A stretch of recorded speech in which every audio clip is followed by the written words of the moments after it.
Big Boss Malayalam season 6 grand ഫിനാലേക്ക് ഇനി ഒരാഴ്ച കൂടി ശേഷിക്കുമ്പോൾ ഷോയെപ്പറ്റിയും അവശേഷിക്കുന്ന മത്സരാർത്ഥികളെപ്പറ്റിയുമുള്ള ചർച്ചകളുമായി സോഷ്യൽ മീഡിയ സജീവമാണ്. ഈ സീസൺ തുടക്കത്തിൽ ജനകീയമെന്ന് തോന്നിച്ചെങ്കിലും ബിഗ് ബോസ് ക്രിയേറ്റർ ടീം ഇരട്ടത്താപ്പ് കാണിക്കുന്നുവെന്ന തരത്തിൽ വിവാദങ്ങളുമുണ്ടായി. ഇടയ്ക്ക് ഗുരുതരമായ ആരോപണങ്ങളുമായി മുൻ മത്സരാർത്ഥികളും ഈ സീസണിൽ നിന്ന് പുറത്തായ സിബിൻ ഉൾപ്പെടെ വന്നെങ്കിലും അതൊന്നും ഷോയെ ബാധിച്ചില്ല. എന്നാൽ 6ാം സീസൺ പ്രേക്ഷകരെ പ്രീതിപ്പെടുത്തിയൂ എന്ന ചോദ്യത്തിന് കൗതുകമുണർത്തുന്ന ഉത്തരവുമായി എത്തിയിരിക്കുകയാണ് ഒരു പ്രേക്ഷകൻ. ബിഗ് ബോസ് ആരാധകരുടെ ഗ്രൂപ്പിൽ അദ്ദേഹം പങ്കുവച്ച കുറിപ്പാണ്. ആളുടെ പേര് പറയുന്നില്ല, വായിച്ചു കേൾപ്പിക്കാം. ബിഗ് ബോസ് മലയാളം സീസൺ 2 മുതൽ കാണാറുണ്ട്. കോവിഡ് കാരണം ബോറടിച്ചു കാണാൻ തുടങ്ങിയതാണേലും ഇഷ്ടപ്പെട്ടതിനാൽ എല്ലാ ദിവസവും മുടങ്ങാതെ കണ്ടിരുന്നു. സീസൺ 6 കാണാൻ തുടങ്ങിയതും ഏറെ പ്രതീക്ഷകളോടെയാണ്. എന്നാൽ തുടക്കം മുതൽ തന്നെ എന്തൊക്കെയോ പന്തികേട് തോന്നി. ഒരു മാസമായപ്പോഴേക്കും വളരെ ബോറിംഗ് ആയി അനുഭവപ്പെട്ടു. ആരുടെയൊക്കെയോ അനാവശ്യ ഇടപെടലുകൾ ഷോ വീണ്ടും നിരാശയുണ്ടാക്കി. ജാസ്മിന് അർഹതയില്ലാത്ത പ്രാധാന്യം കൊടുക്കുന്നതും വീട്ടിൽ നിന്ന് വിളിച്ചു സംസാരിക്കാൻ അനുവദിച്ചതും അത് പുറത്തറിയിക്കാതിരിക്കാൻ ശ്രമിച്ചതും ഈ ഷോയുടെ വിശ്വാസ്യത ചോദ്യം ചെയ്യപ്പെട്ടു. അടുത്ത 2 ആഴ്ചയ്ക്കുള്ളിൽ സീസൺ 6 കാണുന്നത് നിർത്തി.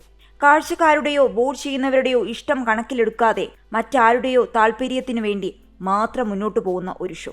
ഇതുവരെ വന്നതിൽ വെച്ച് ഏറ്റവും വൾഗർ കണ്ടന്റ് മാത്രം ടെലികാസ്റ്റ് ചെയ്ത് ആനന്ദം കണ്ടെത്തുന്ന പിന്നണി പ്രവർത്തകർ കാരണം പലരും ഈ സീസൺ പകുതിക്കു മുന്നേ വെച്ച് കാണുന്നത് നിർത്തിയെന്ന് അറിയാൻ കഴിഞ്ഞു. സിബിൻ, അഖിൽമാരാർ എന്നിവരുടെ തുറന്നു പറച്ചിലുകൾ സത്യമാണെന്ന് ഒരുപാട് ആളുകൾക്ക് അനുഭവപ്പെട്ടു തുടങ്ങിയിരുന്നു. പിന്നാലെ പുറത്തുവന്ന പല കാര്യങ്ങളും ജാസ്മിൻ എന്ന മത്സരാർത്ഥിയെ ഷോയിൽ നിലനിർത്താൻ വേണ്ടി ചില ആളുകൾ പ്ലാൻ ചെയ്യുന്നതിന് തെളിവായിരുന്നു. ഗബ്രി പുറത്തായതിനു ശേഷം ഗ്രൂപ്പുകളിൽ ജാസ്മിൻ അനുകൂല പോസ്റ്റുകളുടെ എണ്ണം കൂടി. വാക്കും പ്രവൃത്തിയും പതിവ് പോലെ കൈവിട്ടു പോകുമ്പോഴും അതൊന്നും എപ്പിസോഡിൽ വരാതെ എഡിറ്റേഴ്സ് ജാസ്മിനെ കാത്തുകൊണ്ടേയിരുന്നു. എത്ര വെളുപ്പിക്കാൻ നോക്കിയാലും സ്വന്തം സ്വഭാവം മാറ്റാൻ ജാസ്മിന് കഴിയില്ല.